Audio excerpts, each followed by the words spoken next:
سب سے اہم رشتہ خامد اور بیوی ہے، سب سے اہم رشتہ خامد اور بیوی، سب سے اہم رشتہ خامد اور بیوی۔ یہ میں ہوائی فائر نہیں کر رہا، گنو ماں باپ کے لیے کتنی آیات ہیں، چند ماں باپ کے عظمت احترام، چند آیات اولاد کے لیے، چند آیات بہن بھائیوں کے لیے، چند آیات۔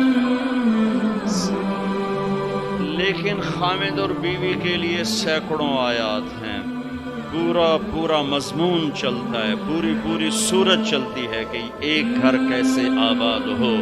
قرآن نے کس رشتے پر زور دیا، وہی اہم ہو۔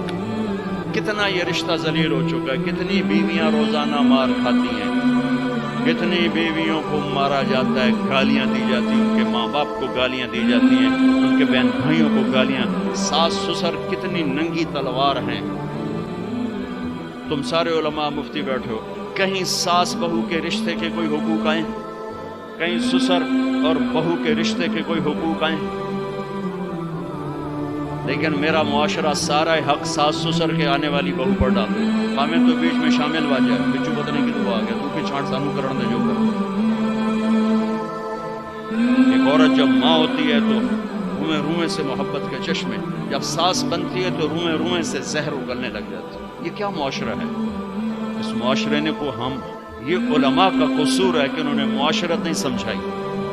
اچھا، ایک اس رشتے کی اہمیت اس وجہ سے سینکڑوں آیات ہیں، ایک اس کی کمزوری اس وجہ سے اس کو بچانے کی، چونکہ ماں بیٹے کا رشتہ ٹوٹتا نہیں، بہن بھائی کا رشتہ ٹوٹتا نہیں، باپ بیٹے کا رشتہ ٹوٹتا نہیں، خامد بیوی کا رشتہ ایک بول پر ٹوٹ جاتا ہے۔ اس کو بچانے کے لیے ادھر سے اس لیے یہ فقہا کہیں گے کہ اللہ تعالیٰ نے بیوی کا حق رکھا کہ الگ گھر دو، اگر وہ مالدار ہے تو الگ گھر دو، تاکہ وہ میاں بیوی زندگی شروع کریں، ان کے مسائل تھوڑے ہوں گے۔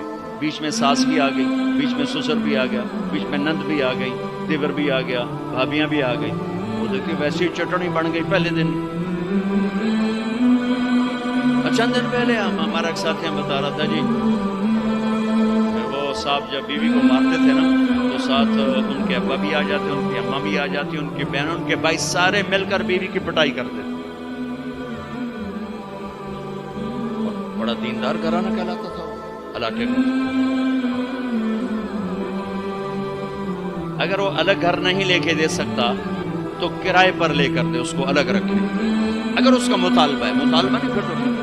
اگر کرائے پر بھی لینے کی سخت نہیں تو گھر میں پورا پورشن اس کو لے کر دے، پورا پورشن دے جس میں وہ آزاد ہو۔ اگر اس کی بھی ہمت نہیں تو ایک کمرہ، ایک کچن، ایک ٹوائلٹ اس کا الگ ہو جس میں اور کوئی نہ ہو۔ اگر اس کی بھی ہمت نہیں تو پھر روزے رکھے تھے، تسبیح پڑھے، کسی دین کو برباد نہ کرے، پھر کسی کی بیٹی کو برباد نہ کرے،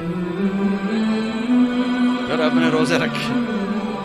یا معاشر الشباب من استطاع منکم البعۃ فلیعفل وان لم یستطع فعلیہ بالصیام۔ پھر روزے رکھو، تسبیح پڑھو، کسی کی بیٹی کو برباد نہ کرو۔ یہ بہت خوبصورت رشتہ ہے، لیکن جوائنٹ فیملی سسٹم نے اسے تباہ کر کے رکھ دیا۔ جوائنٹ فیملی سسٹم بہت اچھا، مشترکہ نظام زندگی بہت اچھا تھا جب ایک دوسرے کے حقوق کا پتہ تھا، اب حقوق کا نہیں پتہ، لہٰذا ادھر سے آگ، ادھر سے آگ، ادھر سے آگ، ادھر سے آگ۔ میں سر درد کا مریض ہوں، تھوڑی تھکاوٹ شروع ہو جاتا، فاقہ شروع ہو جاتا، تو میں روزے رکھنے کے لیے مری چلا جاتا ہوں کہ بھئی چلو کچھ ٹھنڈک، روزے کا لمبا ہونا اور ٹھنڈک شاید اس کو کچھ وہ بیلنس کر دیتا ہے، تو میں کچھ 3-4 روزے پھر بھی چھوٹ جاتے ہیں لیکن اکثر پورے ہو جاتے ہیں۔ تو غربن میں وہاں ایک جگہ میں ٹھہرتا ہوں، عصر کے بعد میں تھوڑا بیان کرتا ہوں معاشرت کا۔ تو پہلی دفعہ جب میں وہاں ٹھہرا تو 8ویں دن امام مسجد کی بیوی آئی ہمارے پاس، میری بیگم کے پاس، کہ جی بیگم صاحب، میں نے آپ کا اور مولانا کا شکریہ ادا کرنا ہے کہ آج میری زندگی کا پہلا ہفتہ ہے میرے خامد نے مجھے مارا نہیں۔ پہلا امام مسجد، امام مصلی پہ کھڑے ہوئے، آج پہلا زندگی کا ہفتہ ہے میرے خامد نے مجھے مارا نہیں، ورنہ میری ہر دوسرے دن پٹائی ہوتی۔ اور